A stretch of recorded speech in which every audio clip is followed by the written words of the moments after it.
हमारे साथ इस समय महिला कांग्रेस की अध्यक्ष है अलका लांबा जी। मैम, जिस तरीके से आपने 10 साल का पूरा डेटा लिया, आप दिल्ली की विधायक भी रह चुकी हैं, दिल्ली में सबसे ज्यादा क्राइम है इस समय, क्या रिफॉर्म्स करना चाहिए, क्या रिफॉर्म सजेशन दे रही है आप गवर्नमेंट को?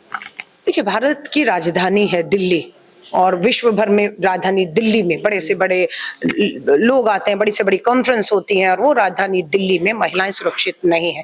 खासतौर से दिल्ली की मुख्यमंत्री जब दोबारा महिला बनी है तो मुझे लगा फर्क पड़ा होगा, लेकिन आंकड़े बता रहे नेशनल क्राइम रिकॉर्ड ब्यूरो की कि भारत की राजधानी दिल्ली लगातार चौथी बार पहले पायदान पे बनी हुई है महिलाओं के प्रति अपराध में।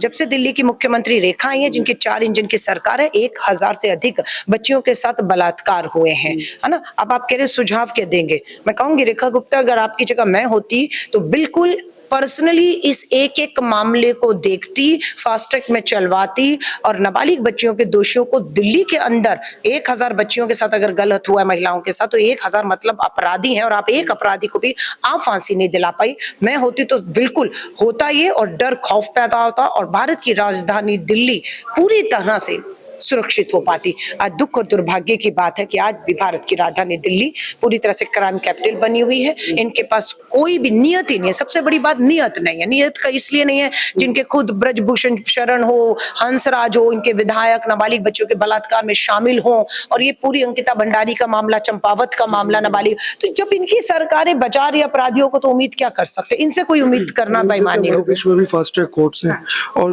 पुलिस भी है, तो इस पे कुछ रिफॉर्म्स करने की जरूरत है फास्ट ट्रैक कोर्ट पे, क्योंकि आप ही लोग लेकर के आए थे और पुलिस है हमारे देश में, तो कुछ रिफॉर्म्स करने की जरूरत है। पुलिस पूरी तरह से दबाव से जब तक बाहर नहीं आएगी तब तक यही होगा और इस तरह के गंभीर मामलों को राज्यों से बाहर सुनवाई होनी चाहिए।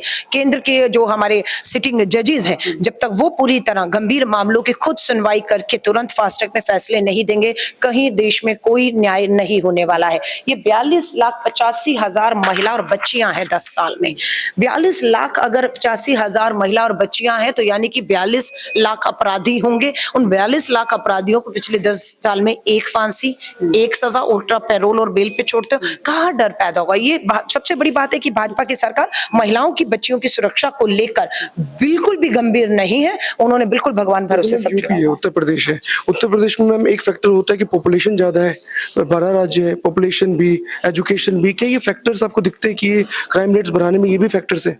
एजुकेशन नहीं है देश में। देखिए, मैं कहूंगी ये बिल्कुल बकवास की बातें हैं, पल्ला झाड़ने वाली बातें हैं कि ये बड़ा राज्य है इसलिए ऐसा है। गोवा छोटा राज्य है, मणिपुर छोटा राज्य है, वो क्यों जल रहा है?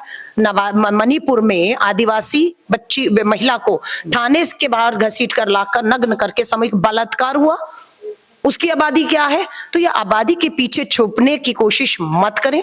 जितनी बड़ी आबादी होती है उतनी बड़ी सरकार, उतने ही विधायक, उतने ही सांसद, उतना ही प्रशासन, उतनी अदालतें भी होती हैं न्याय के लिए। इनसे तो गोवा भी नहीं संभला, ना मणिपुर संभला। दोनों सबसे छोटे राज्य हैं और दोनों तरफ इनकी डबल इंजन की सरकारें हैं, वहां पर भी बलात्कार हो रहे हैं। तो ये बकवास है बिल्कुल भी कि आबादी ज्यादा है। वो तो मैंने उत्तराखंड की भी एक भाजपा की नेत्री को सुना कि आबादी की वजह से हो रहा है। शर्म आनी चाहिए। मुझे लगता है इन लोगों को इस्तीफा देकर घर चले जाना चाहिए। बहाने कुछ अल्टीमेटम गवर्नमेंट के लिए नहीं, बिल्कुल। हम मानसून सत्र शुरू हो रहा है जुलाई में, आरक्षण और सुरक्षा के मुद्दे पर हम केंद्र की भाजपा सरकार का जीना हराम करने वाले हैं। बिल्कुल मानसून सत्र में हम आरक्षण और सुरक्षा दोनों मुद्दों पर इस सरकार को घुटनों पर लाएंगे, चर्चा करवाएंगे और ये अपराध के साथ सजाओं पर भी इन्हें आंकड़े रखने होंगे।